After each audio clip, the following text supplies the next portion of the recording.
you speak with any entrepreneur, a future entrepreneur, they always think that the problems always start in the beginning only. They don't know, no, they don't know that challenges are going to follow you and haunt you throughout the entire journey of being an entrepreneur. نقول لك في عبارة, the entrepreneur lives their life the way no one wants to live, so that later on they can live their life a way no one can. The outlook that I had in university days was, I'm going to graduate, I'm going to get a job, and I'm going to work for the rest of my life, take a loan, buy a house, the whole structure of how we were born and raised and what we saw generally في الculture.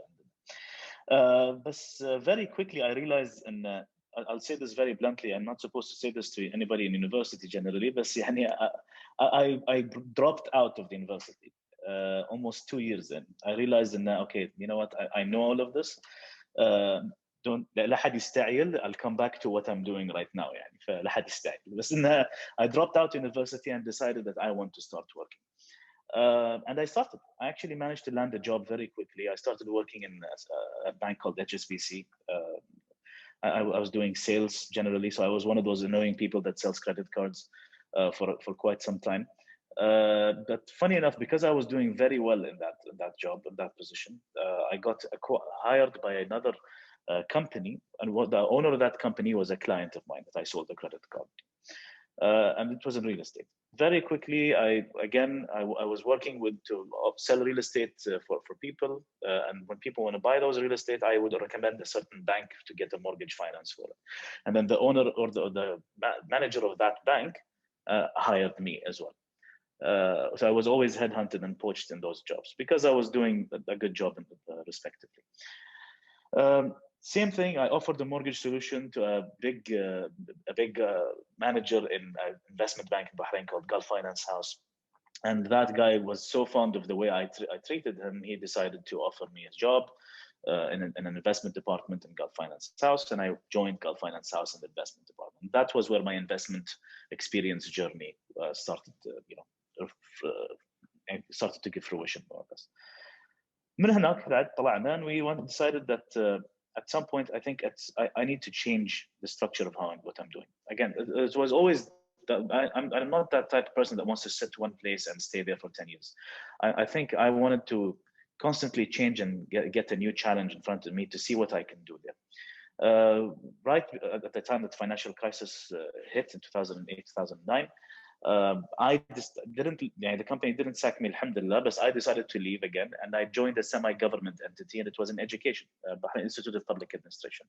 I was running their strategic relationship management for a while. And then for a year, I tasted basically what the government sector is, or semi-government sector is. Again, didn't sit well with me. Coming from a private sector, it did not sit well with me. So I jumped into another company called Arab Commercial Enterprises, and I was Chief Business Development Officer. Around that time, I had just gotten married. كان عندي يعني توها عند بنتي انولدت. I think she was around 3-4 months old when I was sitting in the company, and I had a small issue internally. Nothing big, but nothing I couldn't handle. But then I thought to myself at that same time, like, I've been taking all of this, forgive my French, crap from so many different people at the same time. Why don't I just leave and do my own thing? And without a plan, I submit my resignation and leave.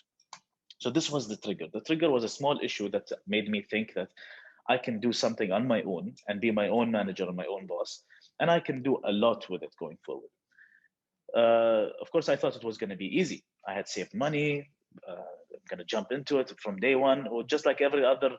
Again, نرجع حق the stereotype of Bahrainis. Every other Bahraini, أول مشروع $1 million project بفتح مطعم. And yeah, no, that's not true. So that was my first failure actually. So within a year, I actually lost the business. I lost my founder, my co-founder, the team, who was a friend as well. So we had clashes because of that loss.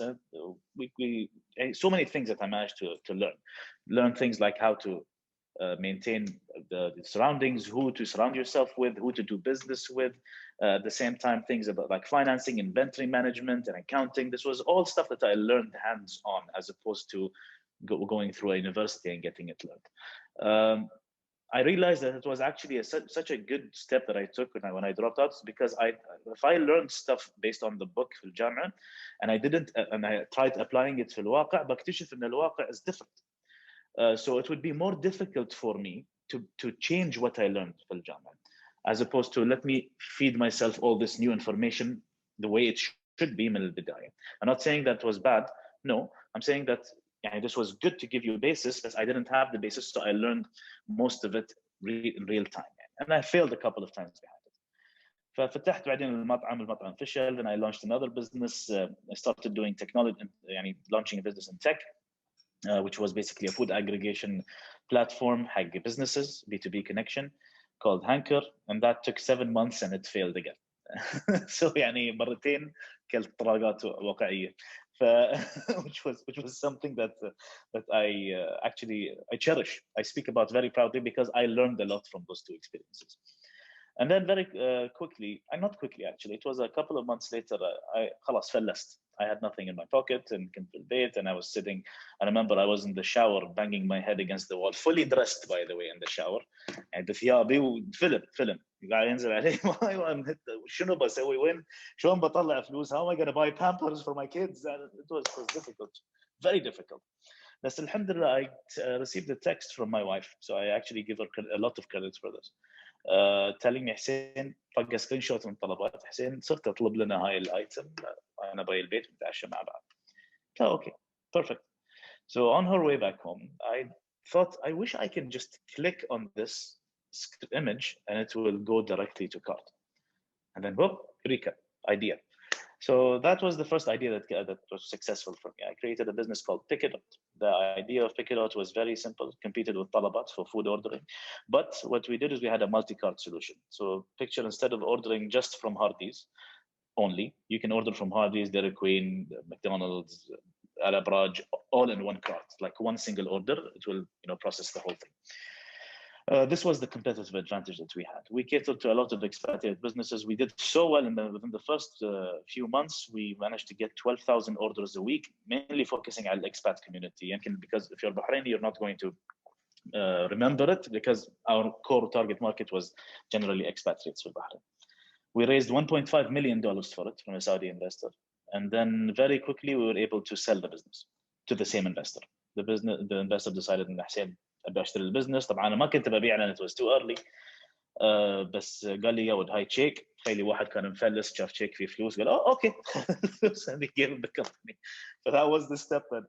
Now there I learned even much more. During that same time, هني قلت لكم ليش لا تستعيلون. During that same time I decided to pursue my master's degree. مع ان انا ما خلصت bachelor's degree. ما اقول لك ان that's the right step to take, but there are universities that will give it to you based on experience. So I applied for a master's degree with a Swiss business school, and I actually did I think around 5 units of that degree. Excelled in all of them. يعني في حياتي ما كنت انا اجيب علامات مثل ذي. يعني بالعكس, I realized ان because of the experience I went through, I was able to actually do much better in education going forward, because this is all information that I went through in my life. I know how to do this. And again, I dropped out. ما خلصت الماسترز. But funny enough, yesterday, 2 days ago, I decided and I want to pursue it again, and I just got accepted. أمس وصلني الapproval acceptance أمس, وبواصل إن شاء الله من starting this coming month. فagain, ما أقول لكم تركوا الجامعة. الجامعة is not 100% a necessity, but it is definitely something that you should have to as a backup somewhere down the line. لأن ما تدري, if entrepreneurship doesn't work for you, you might need to go somewhere that requires it from you. So going forward after Pick-It-Out, I immediately launched another business, logistics space called Tesla. We did very well, 6-7 months. We broke even, mashallah. And then I sold that business too. And most recently, I met my current co-founder, Dr. Mustafa Marhama. Dr. Mustafa was a university professor as well. كان يدرس في الجامعة الأهلية. وماشاءالله, he has a PhD in computer science. So Mustafa worked with me very quickly on developing a company called Inagrab. Inagrab is a software development company, اليوم, and we develop software solutions for just about anybody and everybody. Whoever comes up with a budget that makes sense, we sit down, work with them. And why we're different is we don't just develop, we actually give advice on what to do based on my experience in terms of the technologies domain, in terms of the business domain. At the same time, we develop software for them. And most recently, we launched a small product called Delluni. ما أعرف أنتم تعرفون دلوني ولا لا. Deluni is a platform that helps businesses get to sell product online, helps people to buy product online. بس اللي أحلى من دي, it helps youth. متعمدين احنا youth لأن 30% of youth في المينا region are unemployed. It helps youth get access to a source of income by referring products to their friends using social media. على الواتساب, على email, whatever. If somebody buys the product, you get a cash commission. So that's alhamdulillah been running for almost a year and a half. We managed to raise a total of 1 point something million as well for this business. I can very proudly say that Deluni alone today is worth over $6 million in the market, alhamdulillah. Yeah, so this is where we are today. You can never know if they're going to be successful unless you launch them. And I say this very bluntly to a lot of people. One of the cheapest things on the planet, if not the cheapest thing on the planet, is an idea. You can always have an idea. And let me, burst your bubble. There is a statistical impossibility that you thought of something and nobody else in the world has thought about it. I don't think that your idea is the only version of that thing that you're trying to do or solve. Very rarely do you find someone doing something that hasn't been done before. The patenting and being the first to patent is a different case. That means the other guy didn't patent before you. بس إحصائيات تقول إنه ما في أمل إنه ما حد فكر في الفكرة غيرك. That's one. Number two, when you execute the business, this is exactly when you know whether it's going to be successful or not. لما تطرح الفكرة في السوق. The only way for you to identify whether it's going to be a success is to make a little bit of a loss in the beginning. What I mean by a loss could be loss of time, loss of effort, loss of a little bit of money. You have to understand this. And the only way for you to realize if it's going to work or not is there. So you can't say my business or idea is going to be successful and it's a foolproof خلاص ما في أمل يصير شيء غلط. لا, you cannot do that. I learned that the hard way, by the way. لأنه أنا هذا اللي فكرت أول شيء. المطعم successful. أكل, كل من يطلب أكل. No, not true. So you realize بعدين that you have to manage things like quality, inventory control. You have to manage things like customer service and satisfaction. And so many different things going forward. The only way for you to determine whether the business is going to succeed or not is probably the fact that your idea should be a solution to a problem. This is important. And I guess this is a determining factor. إذا بتقول لي والله فكرتي أبى أسوي كب كيك، أنا آسف بس طلع برا. Okay? لأن أنت ما قاعد تحل شيء. It's very bluntly speaking. أنا ما قاعد أكسر مياديف بس I'm being very serious. إذا أنت بتسوي okay maybe الكب كيك مالي بيكون غير وبيكون flavor وبيكون ما في بيكون gluten free وهالأمور دي كلها ما عندنا في البحرين. حلو. It's a fad. It might work for the first 6 months, maybe a year. But if you don't continuously change it and innovate, you're not going to be able to succeed beyond that. Think of something that's a solution to a problem. في مشكلة قاعد تصير في العالم اليوم. Majority of those problems are surrounding something called convenience. يعني إذا أنا أبي أطلب أكل أقدر أروح المطعم أخذ أكل من عندهم أو أقدر أتصل فيهم أخذ أكل. طلبات solves the fact إن أنا بتصل وممكن يضيع الأوردر أو روحي لهناك أقدر. طلبات solves that by just putting everything on a mobile app and I can order it. That convenience is a solution to a problem that I personally have اللي هو مالي بارد للأمانة. So it's not wrong. Thus, there is always other problems that we can cater to. إحنا كدلوني, when we say we have a problem that we cater to, we understand that 30% of youth aged 18 to 30 in the MENA region don't have a job or an access to a source of income. فإحنا we created a platform where they can share product with each other, and if whoever buys it, they make a cash commission. So we give them some sort of a source of income. نفس الشيء مع Uber, نفس الشيء مع كريم, نفس الشيء مع so many different other platforms that exist today. Always think that you're solving an actual problem في له يعني requirement في السوق. و later on when you launch it, اللي يحكمك مو بالفكرة, اللي يحكمك مو بالبرودكت, اللي يحكمك مو بأنت, واللي يحكمك مو بالفلوس. السوق. People want that or they don't want that. If the market is there, then you are definitely going to succeed. But when I say that, I don't say 100%. And 1 in every 10 businesses are going to fail within the first 2 years of their lives. Sorry, not to succeed, excuse me. 9 out of every 10 businesses are going to fail within the first 2 years. 1 in every 10 is going to actually continue and succeed. فإحصائية مخيفة أدري, but it's definitely something that you guys need to keep in mind. And there's nothing wrong with failing, because if you fail, you can learn and then you can launch something else going forward. Perseverance is another thing, another aspect. كافح. You have to persevere. And if you're going to enter the entrepreneurship space and you don't intend to persevere, you don't intend to go through challenges every day, then it's going to be very difficult for you to prove a concept. يعني إذا اليوم مثلا أقدر أقول لك مثلا we reached a level in our business once that we had 0 dinars in our bank account and 6 people to pay salaries to. And we didn't know what to do. We were trying to fundraise. We can't get funds in. The business is not up. So we decided, you know what? Let's figure something out. We pivoted. We changed the entire business model. We worked for free instead of giving money. We spread and give equity to everybody. So people now own percentage of my business that are part of my team. And all of us all together decided, you know what? This makes sense. And today we have a running business and we are able to cover everybody's salary because we persevered. Don't let things that face you, a wall or a hurdle that face you, stop you from trying to push through and go forward. So yeah, these are the main points I think for you to be able to get towards success.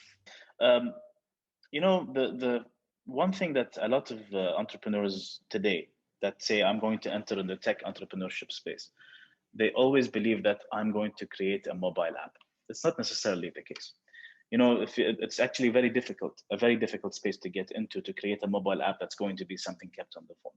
You know, we have almost 5 million mobile apps in the world today, a little bit more even. So you're not the first person that thought about it. It's not easy to make one. But then when you make one, you expect that it's going to be easily copied and so on and so forth, which is not a bad thing as well. That's a different conversation we can have, inshallah. When it comes to offering any form of solutions and guidance to people, generally people would come into us and say, well, I want to create a mobile app. And in some instances, I go down to, okay, tell me what the business is. And tell us a business. And based on my experience, I believe that this business does not require a mobile app. It requires a fully standalone portal, online portal, like a website, and a back end that they can actually work through. And obviously, they provide hardware and tablets, but not a mobile app, because it's a B2B solution. Why would a business run its entire operation using only a mobile application? It never made sense to me. So many different examples in the market that are available. The only way a mobile app would cater to that is maybe metrics for the owner of the business to read data. But more than that, controlling the entire business from the mobile is going to be it's inefficient for this individual. And usually it's going to think of the user experience here. User experience is, I'm a business owner. I want to run my business. I'm not going to sit in the middle of a few people and play with my mobile to run my entire business. It's going to be insulting for people. It's not going to be okay. This is very necessary to understand that user experience aspect. That's why putting it on a laptop and then going to a quiet place, opening the laptop, finishing your work and shutting down the laptop is a bit more realistic. Maybe if he's sitting with his friends, he wants to check his sales for the day. He opens the mobile, clicks the app, checks the numbers. Okay, I got 25 sales today. Perfect. Closes the app. Khalas, gone. This is more than enough. So these are the things that we start recommending. And otherwise, if you go to another solution or software development company, they will always tell you, okay, what do you need? Wallah, ahtaj, I want to build this. Okay, we can do it. This is the price. Khalas. And they'll develop it. And that's why 80 to 90% of people that develop with companies are not feeling okay when they finalize the development. They go like, لا أنا في شيء قاصر. This doesn't work right. ما عجبوني service مالها مو okay. Simply because they didn't get the right guidance. Not everybody knows everything from day one, so they need someone to stand and guide them through it. So make sure that don't confuse entrepreneurship with having a business with having to have a mobile app. The mobile app, I know it's nice, it's a fad, but I think one of the most successful businesses today that I am mentoring, these guys have contracts in the next 10 years worth over $780 million. They're called Alaska. They're based out of Tokyo, Japan, and they operate in China, the Middle East, and North America and North Africa, mashallah. What they do is very, very, very awesome, literally. It's very simple. Those vertical gardens, they actually allow people to grow lettuce, herbs, and whatever inside. But the unique selling point for them is they have some implemented in hardware with a little bit of artificial intelligence to determine the heat of the product, to get data on everything that's being grown, to basically cater to that plant without having to make human error. So they don't eliminate human error there. So somebody wants to plant something at home, like lettuce at home, they buy this the solution and they make it as cheap as possible. They exist. بالسوق عندك 15,000 dinar or dollar, excuse me, to use such a system. But for them, it's a $600 investment, and you just plug it into your platform, and you get data on your plants and when you're supposed to harvest them, all this, everything from an analytics portal on the website. And like I said, no mobile application exists, nowhere inside, but they're very successful. Things that you need to understand is nothing is bound by a single idea. Yani on Hello, the application is different. It shows we're in the tech space. But if you think about Talabat is not a technology business. Yani people think that they are. No, they're not. They're a logistics business. Talabat is a delivery company. That's what they are. They have a front-facing app to receive orders. It could be a website. It could be a phone calling them. But no, this is just a convenience, like I said, that they have. But they're a delivery company or a logistics company. Flowered recently raised a big round, and I think they're valued at $25-30 million, mashallah. And I know the guy that owns it personally, Abdulaziz Lughani, based out of Kuwait. Flowered is a flower shop with a front-facing mobile app. Each country they scale to, they have their own flower shop or flower store. They create their own bouquets and everything. They bring people to design for them or whatever it is, but it's done all internally. And then they have a front-facing app. People order their flowers from there. This is what I'm saying. Again, they are not necessarily a technology business. No, they're a delivery business. They're a flower business. So you will always keep in mind that, okay, yes, if it's a service that you're offering, maybe an app would support, but make sure that you're not bound by the fact that it only has to be one thing. And then pivoting is necessary, because you could have launched it as an app initially, but then realized somewhere down the line that the app might not work because I'm getting 80% of my traffic only on a website, 10% from phone calls, 10% come to the app and don't check out. So you can actually cancel the entire app and only focus on the website. Make sure to realize these things. Data and acquiring data on all of the performance of your platforms generally is going to allow you to understand whether hey, I should work on this or not work on this. And in the end, it's all a big experiment. The only way to find out whether one thing will work or not is to start experimenting with it and launching it in the market. If you don't start a business because you're worried about funding, then maybe you shouldn't start a business ever. Very important for us to know that initially when we start a business, our main hurdle is not lack of funding. You don't need to launch, Amazon.com from day one and spend multi-million dollars. You don't need to launch Apple from day one. You can't. It's virtually impossible. So you have to figure out that you start with the minimum viable product, which is the smallest version, the cheapest possible version of the platform. If you developed it yourself, it's probably going to be even cheaper than what I have in my mind. So don't think that funding is your main hurdle to start your business. You start launching it to a group of people. It's not going to cost you much. Pocket money probably here and there. So my journey when it comes to funding started when with Picadot specifically. So when I started that, I didn't know how I should fundraise in the beginning. I think my investment background helped me a lot in terms of acquiring my first investor for Picadot. Because that investor used to be a client of mine with one of the banks that I used to work with. And he put up that money because we were able to actually launch the business initially, test it, see that people like it. The platform has a good growth track in the first 3 to 6 months. And that kind of like boosted their confidence to put the money in. So having a minimum viable product with actual traction and footfall, not a survey, guys, not a survey. You don't get a survey and go to an investor. You don't do that. You actually launch the product, get the first 3 to 6 months of traction, put it in an actual pitch deck and start approaching people to invest. The routes of funding are actually several, but I'd like to speak about the initial 4.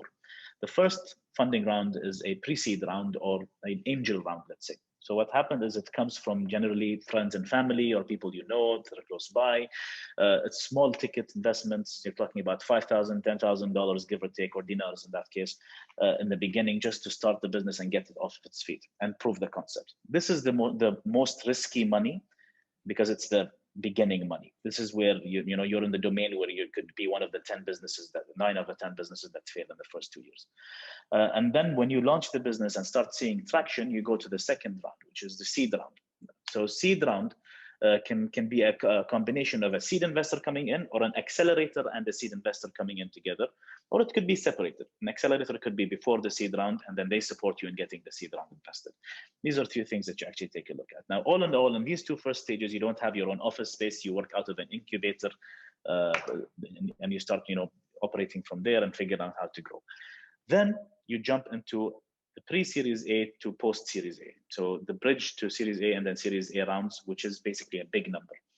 So the first two rounds, they invest in you initially in pre-seed. They believe you because they're your friends, your family, and they believe in you and your vision. And then the second stage, they will invest in you and the team that you developed. So you and your co-founder, and then you start operating the MVP and the product, and it's running and it's making a little bit of money. Now that's when they come Series A. They will invest in the team and in the product. Now how the product is working. And then Series B, which is khalas. From here onwards, you're supposed to be a unit economics based business that is bound for success. Series B, they will invest in unit economics. They will invest in numbers. You have 2 million users. You're generating $500,000 in monthly recurring revenues, and that makes sense for me to invest I don't know, $20 million on a $100 million valuation, something like that. So that's usually what would happen. These are the steps of investment that are really necessary for a startup founder. My journey in that was I always reached step 2 before selling the business, except for the current business right now. We are at step 3 right now. So we just raised a pre-Series A round beginning of last year.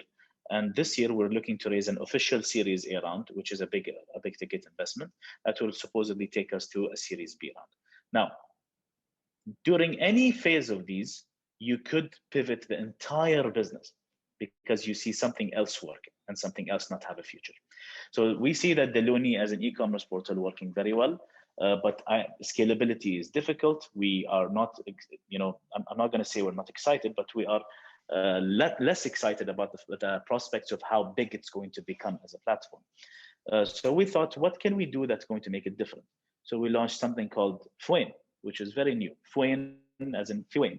The idea is the share button that's on the Looney, we take it out and we can lease it to any business to create their own referral program for people to make money and cash commission.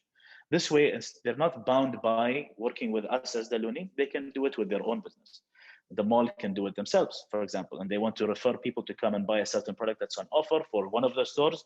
The mall can generate that specific link and make it go viral on WhatsApp or on YouTube or Instagram or whatnot, and people can start referring it and making money. The whole idea is we see a problem and then we believe that we can enhance it and make it better and better and better, and throughout the funding rounds. So don't think that because I have investors, the first three rounds, if you have investors, they're not going to limit your idea.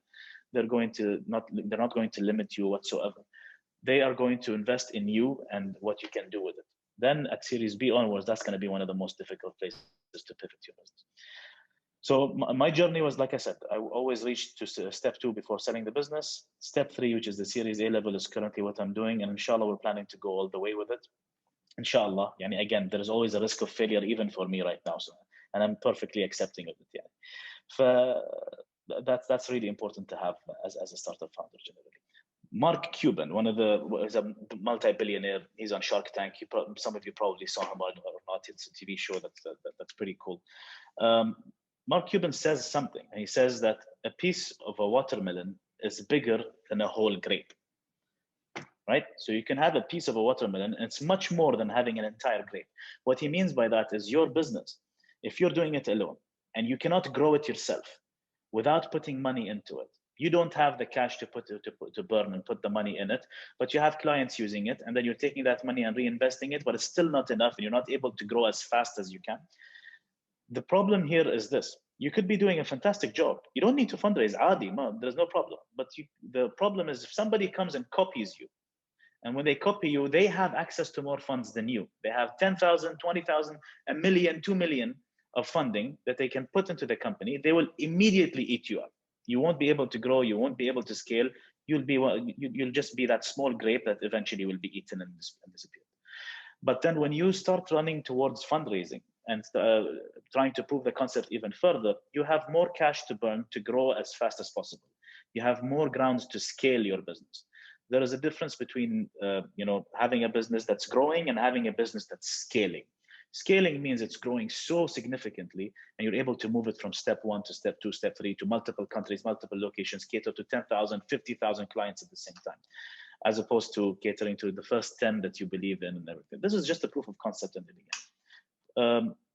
Don't think that if you give equity to people that you're going to get less. No, you're going to get more. You're going to get people that are going to stand by you and think of this business that is part of their lives as well and their journey. The only reason someone would come in and accept taking equity from you is because they believe in you and believe in the idea and believe in the vision. Otherwise, then you're right. They might just eat your business for no good reason. A lot of investors have at least invested in 20, 30, 40, 50 other businesses. So don't think that if they're going to put money with you, they're going to control you and control your decision-making in the business. They're not. They're going to give you money and expect you to run with it and burn as much cash as possible. Only come back to them when you need some sort of support, whether it's financial or access to market. Besides that, they don't want to hear about anything from you except for the quarterly updates that you give them or whatever. So don't think that an investor is going to cap you by giving you 10,000 dinars. Is going to tell you what to do and is going to, if that's the type of investor that you're worried about, then I think the only person that could qualify to be that kind of investor is your father. Because that's the thing. Only dads will tell us what to do. but that's the thing. You have to really understand that you gotta be able to find the right investor for you, which is okay. I understand that's understandable, and then you have to make your own selection. Don't think that only the investor selects you. No, you select the investor as well. It's a marriage, and if they give you that money, you have to understand what they want in return. Always, when an investor says, "I'll give you $1 million in your business," always ask them, "What do you want from me in return?" Understand that, and they'll tell you, "Oh, Hussain, I want to run the business." Thank you very much. I'm running the business. Don't come. I'm gonna go like, I want you to run the business. I'll give you access to market, and khalas, make it triple the business. The business size in the next 3 years. If you manage to do that, then we'll work together on getting fundraise to grow or on an exit plan or strategy. This is the type of investor you want. That's going to get their hands dirty with you. And like I said, don't be greedy with your startup, because in the end, you have a business, and I understand that you love it and you've started on it on your own and you've developed it on yourself. And khalas, you don't want anybody to interfere with it in whatsoever way. But that greed won't take your business anywhere. You won't be able to grow it. It will always be a baby. It will never become an adult. It will never become a behemoth. No. So the fundraising is very necessary for you to grow very quickly before a competitor comes in and eats you up. A competitor with more money comes in and eats you up. حلو. احنا عندنا في المشكله في البحرين انا اسميه the phone shop disorder. Why is it the phone shop disorder? Because إذا تروح شارع واحد you see one telephone shop and then شوي تمشي قدام 55 telephone shop يدنا. It's natural. one shop that did very well, 50 other people are going to copy that shop, and eventually it's going to dilute, and no one's going to be able to make money in whatsoever way, unless and only unless the initial shop innovates and becomes better and offers other solutions, starts going on mobile fixing or whatever it is, and doing all of that all together. Then yes, you build customer loyalty and you grow, and so on and so forth. Copying somebody is basically the biggest form of flattery. Because what you're doing is that individual has a successful business. For example, Uber was a very successful business and was growing very rapidly. And then Kareem thought, you know what, Uber is not here in our region. Let me copy Uber. And they copied Uber. And when they copied Uber, they grew very significantly and localized and did so well. Then Uber recognized that. But still, Kareem was only worth probably 1, 2, 3% of what Uber was worth when at a certain stage. Eventually, Uber acquired Kareem. فما في أي إشكال. So in one way or the other, it's either you acquire or get acquired. So you're going to be making some money out of it, whether you copy or not copy. بس خلينا نتكلم عن موضوع being worried about being copied. You have to be first. You have to realize that you're first to market. You have something called first to market advantage. If you launch today and you're a unique business in one way or the other, somebody comes and copies your business and launches tomorrow, it means that you're doing something right, and there is a requirement, and there is a niche, and there is a solution to a problem. So somebody else thinks that they can do it better than you. So what you need to do is you need to start thinking out of the box. Don't do what Nokia did and started doing, thinking, oh, my mobiles are the best in the world. Even if Apple comes up, nobody's going to buy Apple. But then, Nokia went bankrupt to a certain level until they just got acquired by, I think, Microsoft and sold again. It's a ridiculous story that they went through. So being copied is okay as long as you start to continue innovating and offering a better, unique selling point for your business and going forward. Let's talk about Airbnb. I'm sure you're familiar with Airbnb. It's like a booking.com. You can book a room. Somebody can lease their room, a room in the house for you, or whatever it is. Today, Airbnb is worth multi-billions of dollars. I mean, it's a huge business. When it started, it was, I think, at the stage where it was at the seed stages. They got invested in by a business called Sequoia Capital, which is one of the biggest investors in the world. And what they did is they started launching the business, focusing only on one state in the United States and a couple of cities there. And they're trying to figure out what to do. They were doing so much in terms of going and talking to everybody and offering support in so many different levels. A small company that we know of today, Rocket Internet, who owns Delivery Hero, who owns Talabat, Carrage, blah, blah, blah, all of these guys. They're a multi-billion-dollar operation. They've been there in Europe for ages. Decided to copy Airbnb. And they created a business and they pumped $200 million in it from day one. Copying Airbnb, because they understood that there is still a problem and a solution for it. But the fact that they did that meant that they have an entire team, an entire setup, and they did exactly what Airbnb offered. They didn't realize that the Airbnb founders were already innovating 20, 30 different ideas to support the platform to grow. And this innovation continued. And today Airbnb is worth multi-billions, and that other business that was created by Rocket Internet does not exist anymore. Shut down. $200 million went down the drain. Why? Because Airbnb innovated. They did something new all the time. They offered better service, better solutions. They spoke to these clients. They added value. Here's the key word. They added value. You have to think about adding value. A competitor is going to copy you, but then you're going to add value. Now, this is in terms of software and services, because you cannot patent software or service. Very rarely you can, but then it's very easy to break that patent. When it comes to hardware, on the other hand, what protects you is a patent. So the competitor that's going to copy you is going to create something. If you patent your product correctly, they're going to be paying you month over month, as a royalty because they're using your thing, or they're not going to be able to copy you whatsoever. So yeah. So these are a few things that I can talk to you about competition. بس حطوا في بالكم ترى it's not wrong.